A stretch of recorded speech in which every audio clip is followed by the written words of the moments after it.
Welcome to the Marketing Millennials, the No BS Marketing Podcast. I'm Daniel Murray, and join me for unfiltered conversations with the brains behind marketing's coolest companies. The one request I tell our guests, stories or it didn't happen. Get ready to turn the up.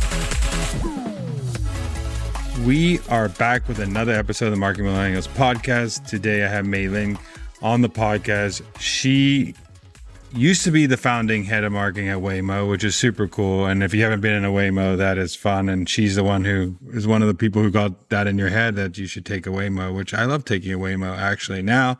And now she is the VP of brand and go-to-market at care.com, which I've also used care.com. I know you've heard I have a baby. I used it to look for nannies and babysitters. So I used care.com. So both the products she's worked for, I've used a lot. So I'm excited to chat and pick her brain. But I want her to tell us how she got into marketing in that journey. Yeah, for sure. Great to be on. I'd say, if I go back all the way into my childhood, I had always loved a couple of things. One, I always loved being creative. I spent a lot of my time actually dancing, singing, performing, choreographing, directing, and always thought about how can I bring that into my career, but also marry that kind of creative part of my brain with the part that is more strategic and operational and wants to make an impact. I also kind of loved helping people to connect with certain concepts, because I love dance so much and a lot of people didn't really get it. I would try to explain no, this is what's magical about it. When you have this feeling and you want to express it. And if you put out this movement, it kind of expresses it okay. But if you did do this, you really feel it. I'd find ways to help people connect with things that are very abstract to them. And as all of those things came together, I was what career could be fun to explore? Marketing. So that's what I did. And first role was at Google and YouTube, where I got to get my feet wet and learned about that. But very quickly then was I want to try something that feels even bigger, where I have a blank canvas, where I feel I can create something from scratch or transform something. And I went over to the Google X, which was our moonshot factory with self-driving cars, balloon-powered internet, drone delivery, crazy stuff. And I was I want to try marketing that.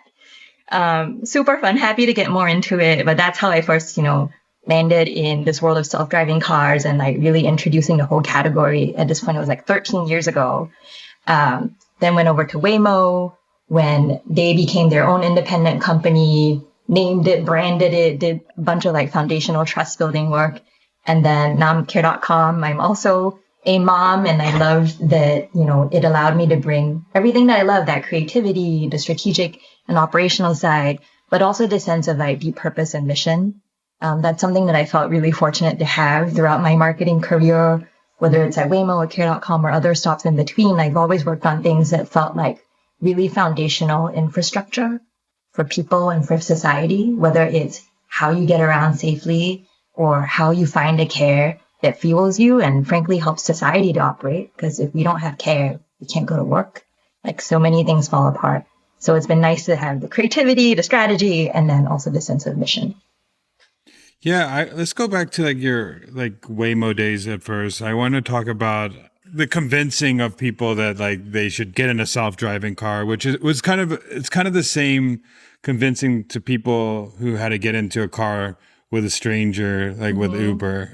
Is that moment where you realize, wait, your parents told you not to get into cars with strangers, and then you now everybody's getting into cars with strangers. So how did you go through that thought exercise? How am I going to teach someone to self-driving safe? It's not a scary thing. It's not as hard as you think it is and scary as you think it is. Yeah, I'll actually take you all the way back because, one of the things that I've learned from my time at X and on self-driving cars is a lot of marketers think purely or for the majority about just talking about your solution and your product. So this is safer, easier, better, cheaper. And we definitely did some of that with self-driving cars, but I actually think part of the reason why we were so effective is because we brought it back even earlier into helping people understand the problem and why the status quo today of humans getting into these metal tins and driving them around with hindered vision actually isn't that great of an idea. So, I remember being in rooms, again, like more than a decade ago, thinking about how do we even introduce this concept that at the time, I mean, today, I think for some people, it feels a little sci-fi. Imagine back then, it was like, this is not even possible. Like, what are you talking about? A car with no driver. And we, brainstormed all these things like around the reasons why. Do we talk about safety? Do we talk about like productivity and how you gain all this time back that you would have spent driving? Now you have time in the car, right? Do we talk about how cities will be transformed because there'll be no parking lots? Do we talk about accessibility and independence for people who can't get around? We really landed on safety as the big why, both because it was really genuine to the mission and because it's a must-have.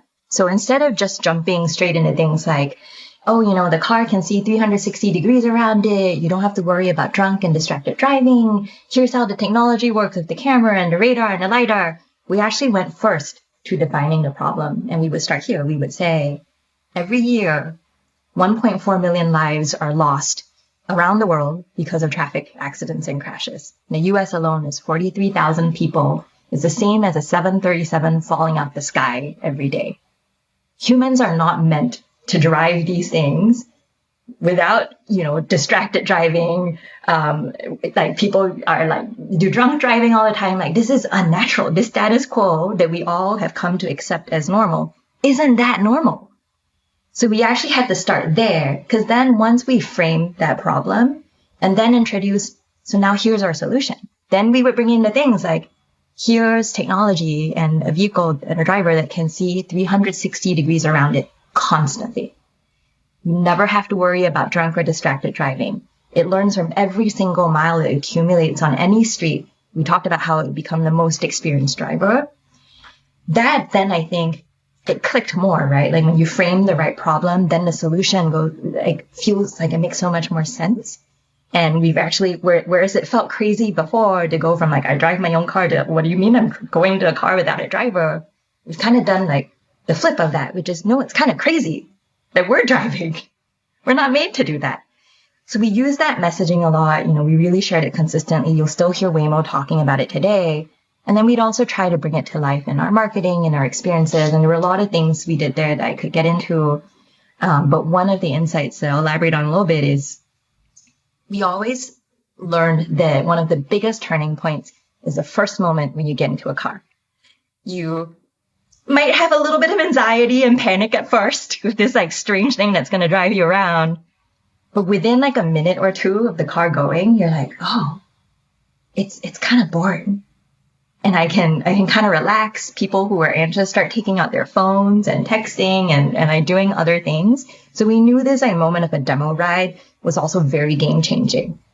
Waymo offers a lot more rides now, but back then we had very limited scale and limited rides that we could offer. So cool things we did was I worked on this 360 sort of VR video to give people a virtual ride in the car where you could actually see for yourself everything the car sees.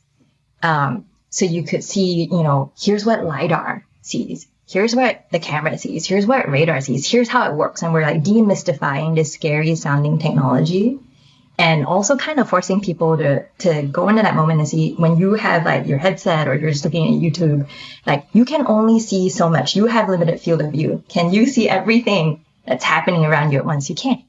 So it was a way of kind of scaling up this experience of a demo. It was also a way of educating around how the technology works and demystifying it. And then obviously in that process, like we don't just want to be this super kind of sci-fi tech forward company. We also wanted to bring a sense of humanity. So we would talk about our mission, we talk about safety, and we had a segment at the end where you just get in this empty car and see it's actually kind of a boring ride. And we talk about how boring is good. We want you to get in the car and be bored. So a lot more things went into it, but I think like really defining the problem was really, really critical and helping people to feel more open to the technology and open to our messaging.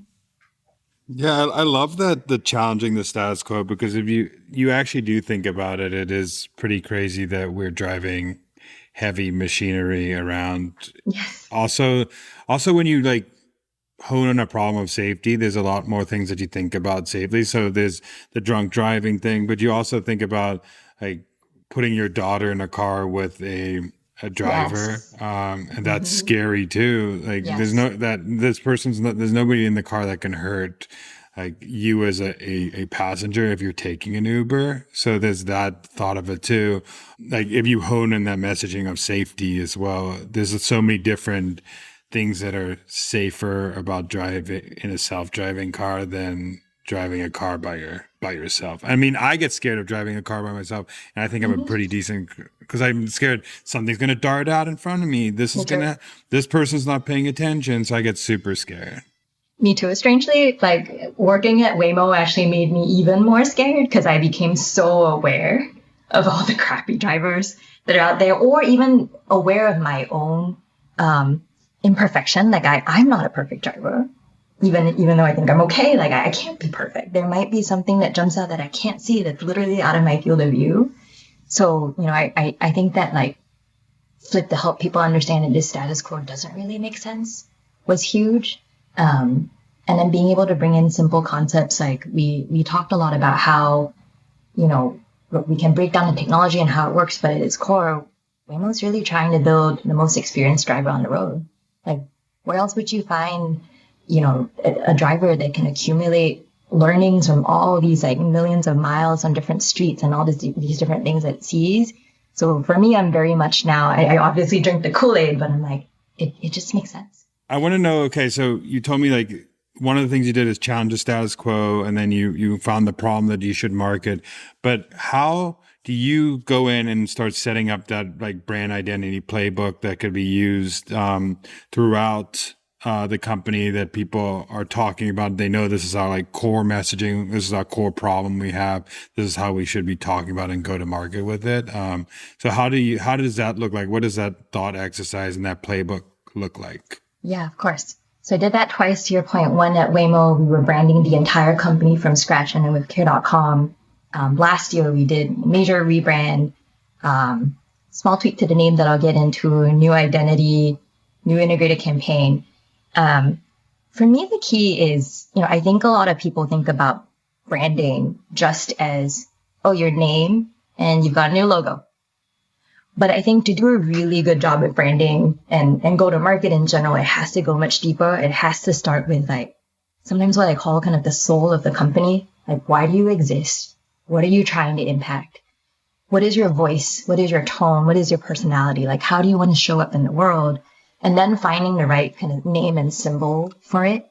So with both companies, it really started at that core. At Waymo, I remember going to lots of different leaders who've been working on the technology for a while and asking them, like, why do you work on this? What's your vision for the future? Um, and then we came to like brand principles. Like we wanted to, yes, indeed, be bold and be undaunted in like taking on this crazy technical challenge and making a real difference in the world. But we also really wanted to be thoughtful and inclusive and human.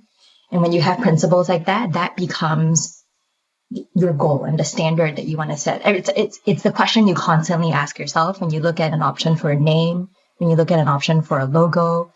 Does this feel like what we want it to feel? What we've said we want this company to represent? Very similar thing at care.com. In that case, we had an old identity that sometimes felt a little bit more dated. It felt very childcare oriented, when in reality, our new vision for the company was not to just tackle one type of care like childcare, but to help people unravel this web of like complex care needs. Because a lot of people have childcare needs. They've got aging loved ones, and we've got an aging population in this country. They've got pets. They've got a household to take care of. Like, how do we reposition ourselves as attacking that problem as a whole and make sure the brand reflects that? So we had similar exercise around what is our voice? We want to be warm. We want to be protective. We want to be trustworthy. What verticals do we want to be in? And there's so many different verticals. And then once we've defined those principles, and again, like partnering with an agency to think through options for names, logos, figuring out what's right, working internally with stakeholders. I actually often feel like sometimes the hardest part of building an identity isn't necessarily defining a good one. It's helping a whole bunch of people internally to understand and align on what are we trying to achieve and actually agree on what we should go with, because it's so much a balance of an art and a science. And that stakeholder management process can actually be really, really tricky. But ultimately, you hope to have an identity that is distinct. That's really one of the most important things. You can do all this work around building positive associations with your brand, with your product, with your company. And you need to build all that association with something that is memorable, with a name that people can recognize.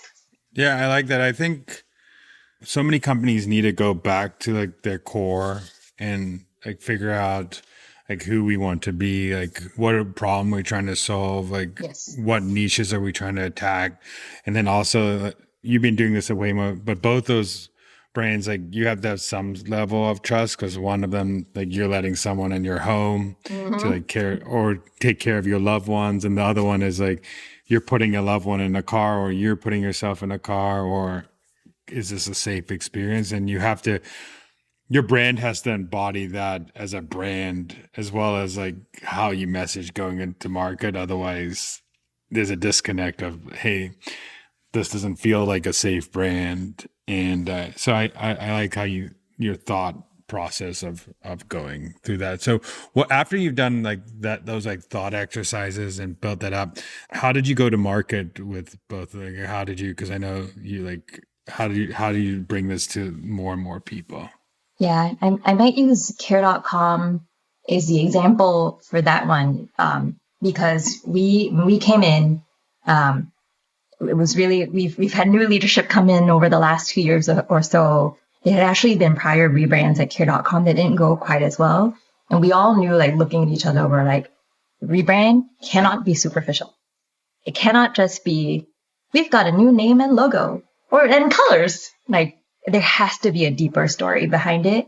So in terms of going to market, we like really thought about not just the identity, but also things like the tagline and the campaign behind it and the storytelling behind it.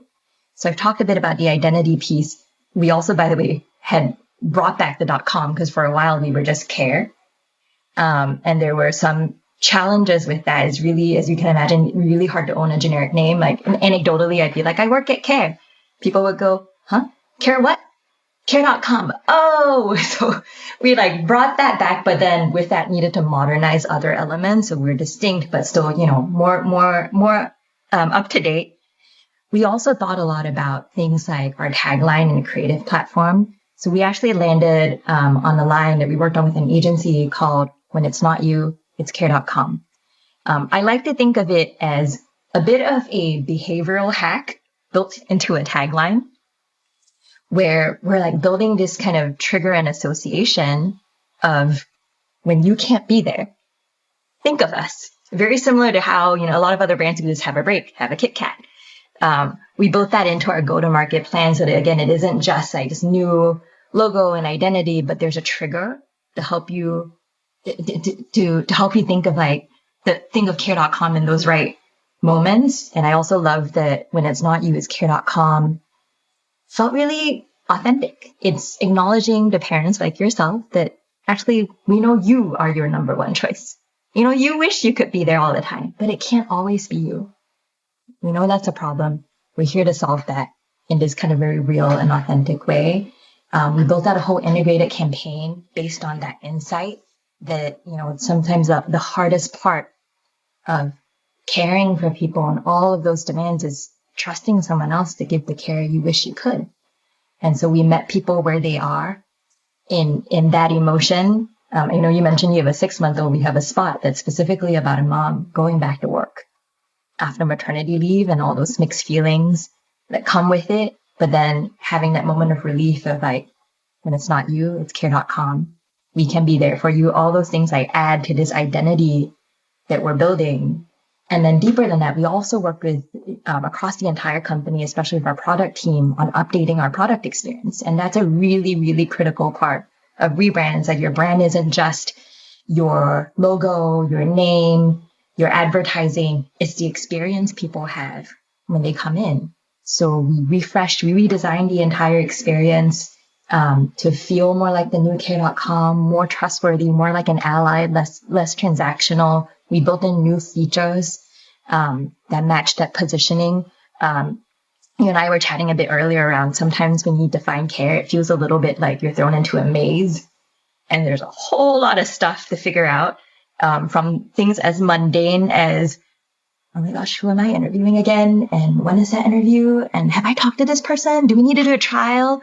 To things that are more foundational. We see this a lot in senior care of, oh my gosh, I have an aging loved one. I don't even know what my options are. What is the senior living community? What's a nursing home? What's an in-home caregiver? So we also worked on like updates to our product experience. We have a hiring hub to tackle that mundane problem I talked about, where now you have, all of the people you've talked to in one place. You can track their status. You can take private notes on them. And then with that more foundational issue of, I don't even know where to start, we launched a senior care advisor service where for 90 days you can be partnered with a master's level social worker who can give you advice and guidance. So to me, go to market for a rebrand, again, wasn't just the logo. It was why we exist. It's our storytelling. It's the product experience itself and telling that story of how we are revamping the product to match this new North Star of who we are and what we want to be. Still a work in progress, but that's in part why my title isn't just the brand piece, but it's also the go-to-market, that deeper storytelling that supports the brand.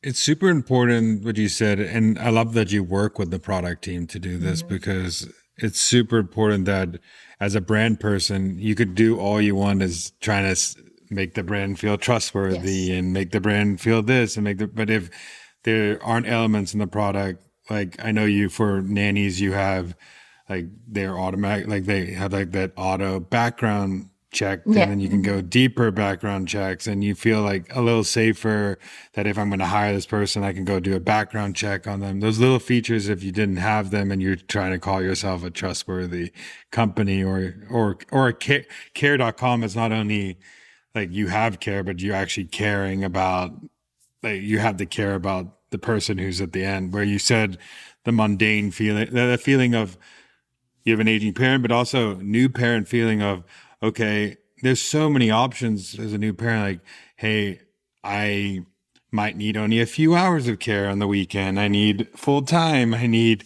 night. I need day. I need some parents who want Montessori versus not Montessori. It's like all these things, and you don't know where to look and how to look. But if you make it easy and have filters to do that, it makes it a better experience for someone looking for care. Yeah, I think that brand can be really, I've seen this happen both at Waymo and care.com.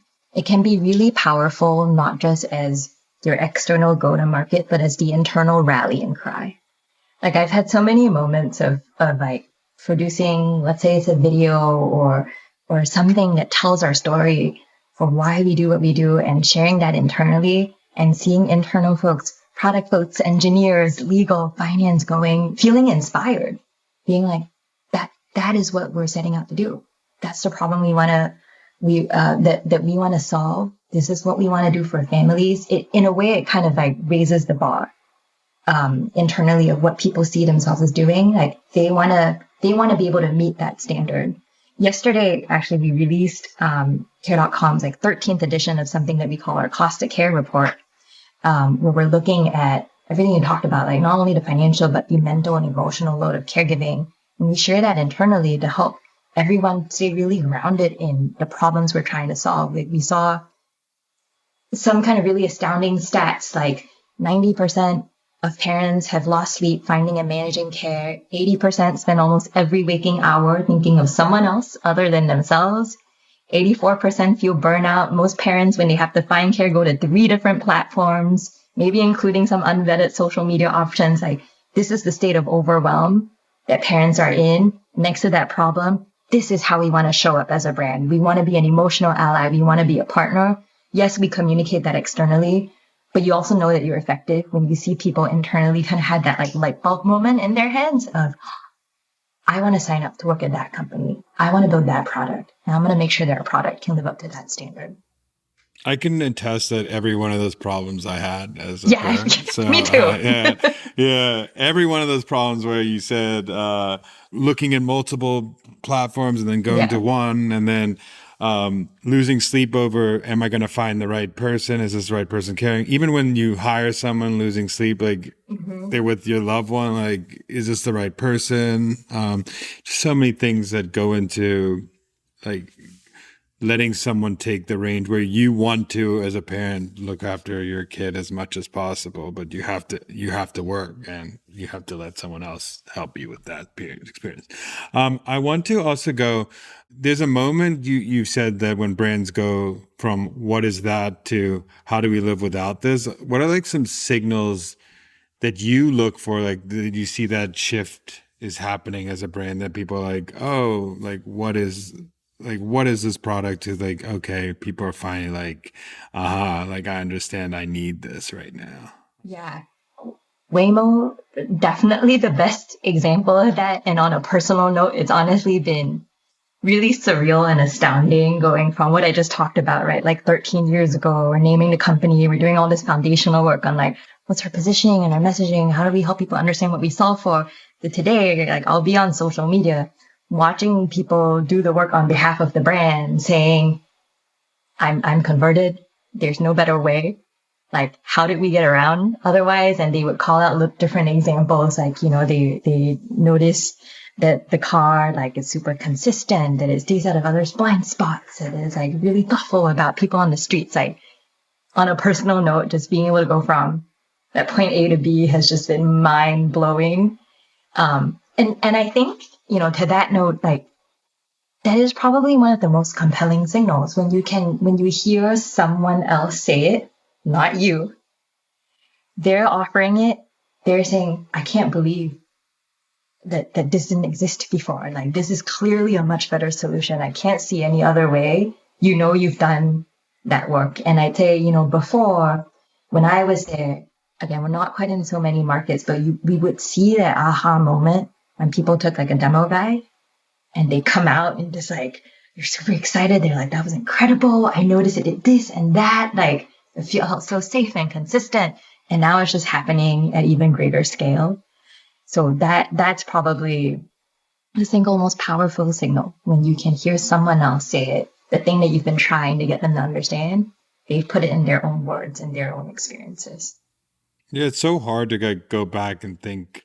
There's so many things, like you said, the status quo of even like why we got into vehicles in the first place, to why we got into strangers' cars, to it's just you going back to that moment. You figure out like the first person who got into a car where someone else is driving you, or like the first person who got into like a heavy vehicle that you're driving, and like, and now everybody's in the road doing that. It's just crazy to think about. Like there are going to be heavy challengers of this product, and you have to Totally. fight through those challenges to Yeah. like, get through Yeah. do the next level of Yes. it. And you have to be really thoughtful in thinking about that adoption curve too. Because I think now Waymo's in a different state where the team there, like, there's so much more social proof that you can lean on, people who've taken rides, right? So you can give. But when I was there, again, we were in an earlier stage. And so we had to be really mindful of like, who are the people that we are really trying to go after, who have the most influence on the next tranche of people who are going to become more open to self-driving technology. So, I work very, very collaboratively, not just within marketing, but with our comms and PR leads, with our policy leads. We would think of this really as a three-legged stool, like who are the right people to get in the room between policymakers who need to like open up the pathway for self-driving cars and ride-hailing services to be a thing, press who write articles about why does technology exist? Is it good? Is it bad? How should you think about it? But also just general public and local community members who are seeing the cars being tested in their neighborhoods, whom the journalists will talk to for real life experiences and examples. Like, we had to like create a bit of a flywheel between those audiences in very select markets, and then watch as that flywheel gets bigger and bigger and bigger. And then, again, to the point now where there are a lot more members of the general public in it, I'm sure the folks at Waymo now are also thinking about now, how do we lean on that to make this flywheel go even bigger and bigger and bigger? That's an important point too, is you have to press and all these people you have to have on your side, because you'll hear a million stories of one problem happening with a Waymo in public, where like you miss out on the millions of stories of cars, like someone getting in a car and doing Yes. something crazy. And it's just like people focus on this technology's bad because of this one incident, but you have to like weigh out like the one incident versus like the millions are happening over here. And it's hard sometimes to do that, but you have to have press on your side, like you said, because they are going to be the anti press out there. So you have to fight the anti all the time. Exactly. Yeah. And that's part of the like education that we have to do around that problem. Because I think people often think of safety as very black and white. Something is completely safe where it isn't. In reality, safety often exists on the spectrum. So we had to do this really delicate storytelling, like I said earlier on, around like the state of human driving today and why it's a problem. And coming in with this new technology, you know, we've never gone out and said, this is like 100% safe, guaranteed, like, you know, zero incidents, because things happen. But it was a bit of this like safer than story, right? Like that this is still a better solution than what we have today. Helping journalists and other thought leaders to also see that and tell this really complex story. And then from a marketing standpoint too, like to your point, every time there's a problem, it's headlines, right? But you don't see headlines every time the ride goes well. Mm-hmm. So how do you, from the marketing side, make sure you also like promote the wins to create that kind of counterbalance, to create that social proof, to have advocates on your side, so that when something bad happens, people can really see the big picture and it's more balanced. I also want to go, I know there was like a lot of things people don't see in marketing, of backroom chats of what should we name things, and like going back and through and taglines and iterations. So could you go through like when you're doing some like these thought exercises, like what does it look like behind the scenes to get to that final product? Because most people just see this beautiful tagline or a new website or a new product, but they don't see like the war room and the ideation and the iterations and all that stuff. Oh, for sure. Been through it multiple times. Really fun and challenging all at once. I think, like I said before, it starts actually with what I call kind of defining the soul of the company, understanding why we exist, the mission, what problems we're trying to solve, what the vision is. And then usually the first step is then defining what we call your brand principles. What do you want to look and feel like? Do you want to be friendly, fun, exciting? Do you want to be premium, luxurious, polished? Do you want to be some other complex combination in between? And we would define that for our brand. So for instance, with Waymo, we wanted to be undaunted, but also thoughtful and inclusive. Then you engage, creative partners, often an agency, to come in, help them understand what you're trying to achieve, what your vision is, because you're creating an identity not just for today, but for the decades to come. And then they often come back with different territories. So you could say, okay, here's the brief. We want to be undaunted, thoughtful, and inclusive. Here are 3 or 4 different ways in which we could achieve that. And they look and feel very different. You got to get all the right stakeholders in the room, weigh in on that together, help everyone. And because it's such a long process, help everyone get out of their heads in terms of when you're looking at explorations, you're not looking for perfection. You're looking for potential. That's the hard part. That's the hard part. Because people look at it and like, I'm not sure about that curve. Yeah. Why does that piece in the website look like that? I want to change that. This is not what you're looking at right now. This is like rough draft. Exactly. And there's actually a little bit of an art to that stakeholder management, especially when you're bringing in folks who aren't in marketing and branding. And in both of my cases, like with Waymo, I felt like I was naming other people's babies, because Waymo, yes, the company was new, but the people who have been working on the technology have been doing it for like at least 10 years.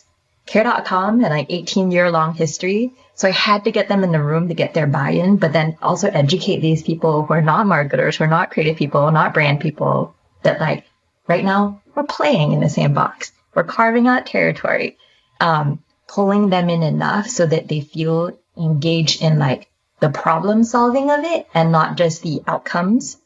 So yes, seeing the potential instead of like the specifics, narrowing down on territories, and then getting deeper into, okay, here are some specific names and logos and how to think about it. And a lot of the kind of war rooming work there is in, yes, like, refining some of it. Like we might say, oh, that color feels a little too bright for what we're trying to achieve. But a lot of it's also like, again, that stakeholder management and that goal alignment of helping everyone to remember, hey, don't get lost in the fun here. What did we say we want to achieve? Who are we trying to talk to? What do we want to feel like?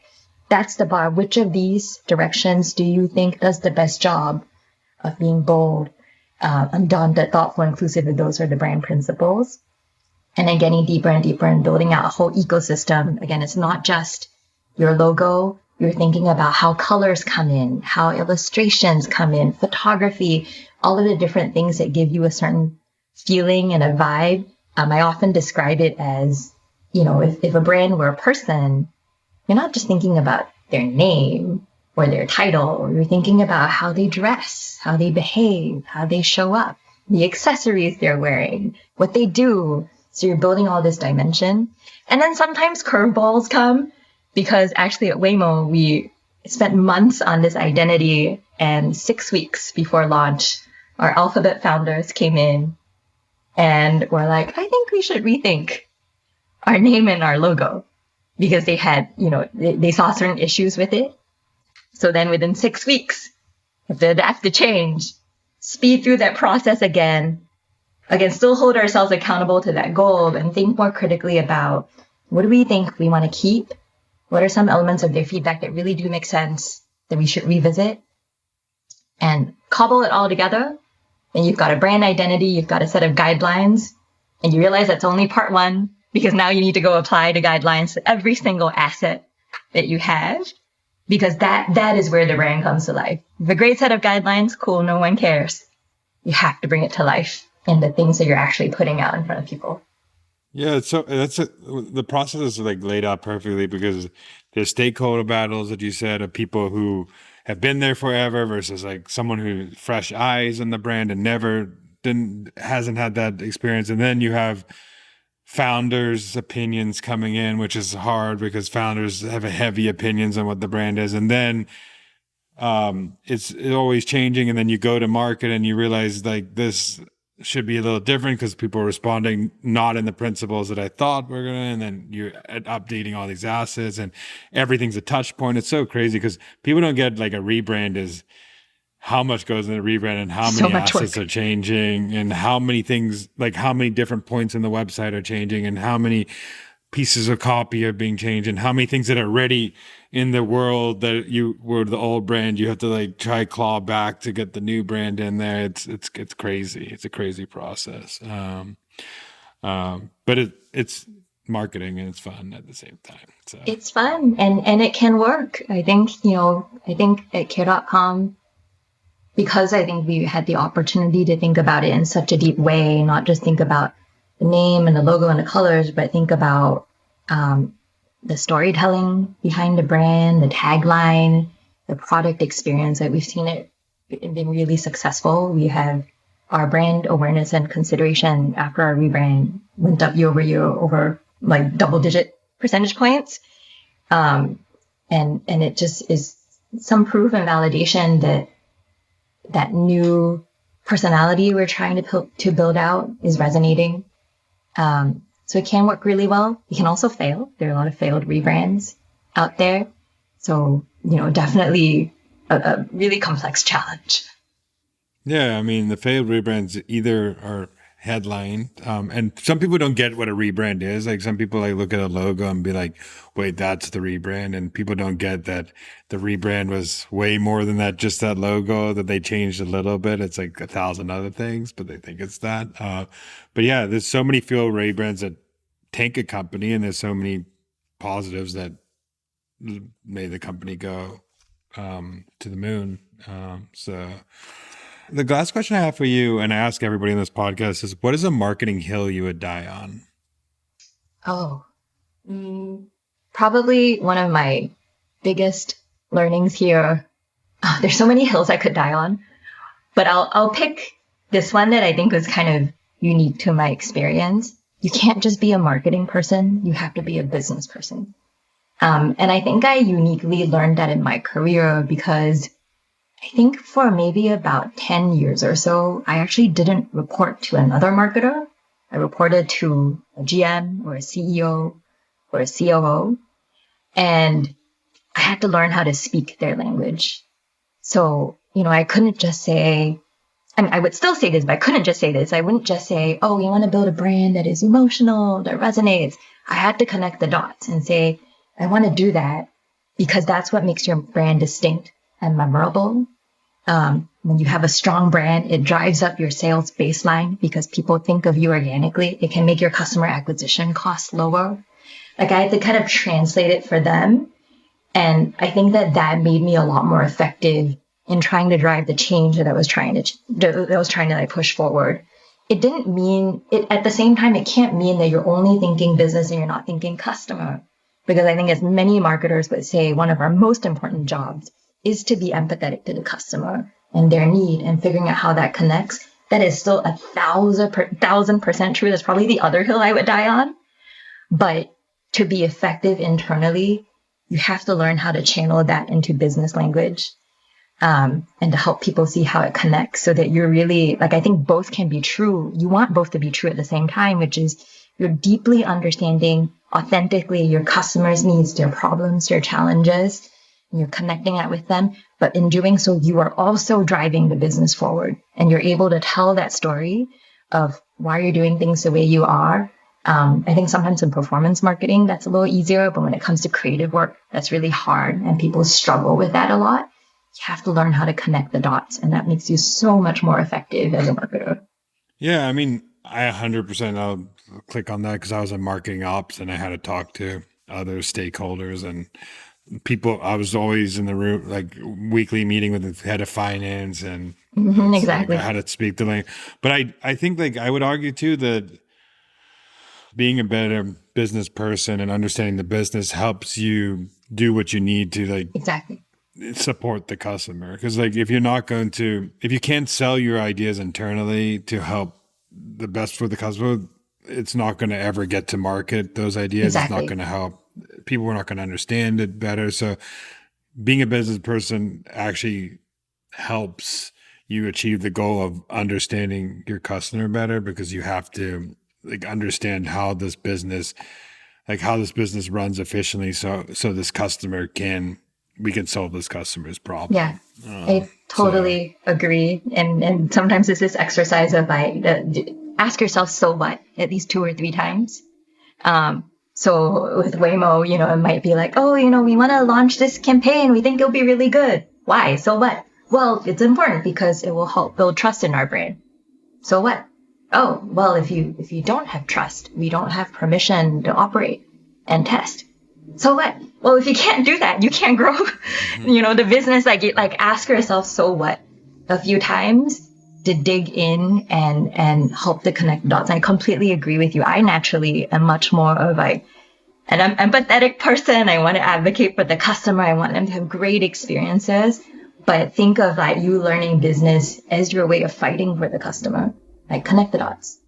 Yeah. And I think, it's so important because you have as a marketer, you could care about the customer deeply, but to up level yourself in your career, you have to be able to talk the language, to get to the director level, to get to the VP of marketing level, you're not talking to only the marketing team anymore. You're talking to different stakeholders. You're reporting to the CEO or you're reporting to the COO, and you have to go in the meeting and fight.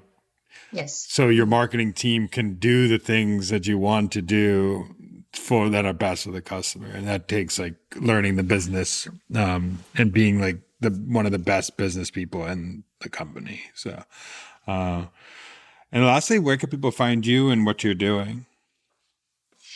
LinkedIn's probably the best.